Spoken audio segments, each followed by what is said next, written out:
চারিদিকে শুধু ধর্ষণ আর ধর্ষণ। এই ধর্ষণ যারা করে তারা কারা? আমি একটি কথা বলবো, ধর্ষণ যারা করে তারা অপরাধী। একজন ধর্ষক ব্যক্তি কারো ভাই হতে পারে না, কারো বাবা হতে পারে না, কারো ছেলে হতে পারে না। ধর্ষণকারী সে অপরাধী।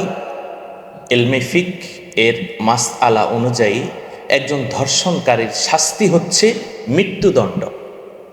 রাসূলুল্লাহ সাল্লাল্লাহু আলাইহি সাল্লাম বলেন, ব্যভিচারী নারী পুরুষ যদি বিবাহিত হয়, পাথর দিয়ে আঘাত করতে করতে প্রস্তর আঘাতে তাদের মৃত্যু নিশ্চিত করতে হবে।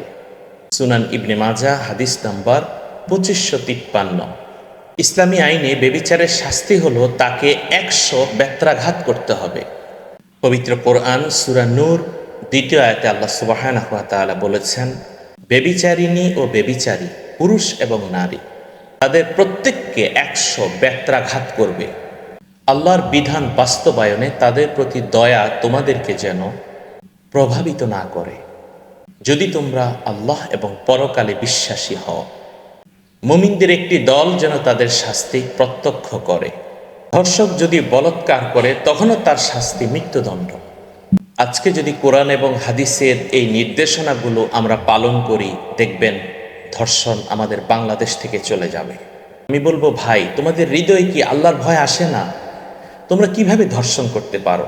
জন্য একজন ছেলে যখন প্রাপ্তবয়স্ক হবে, একজন মেয়ে যখন প্রাপ্তবয়স্কা হবে, বাবা মা তাদের বিয়ের ব্যবস্থা করবেন। যদি আমাদের মা বোনরা সঠিকভাবে হিজাব পরেন, পর্দা করেন, তাহলেও বাংলাদেশ থেকে ধর্ষণ অনেকটা কমে যাবে।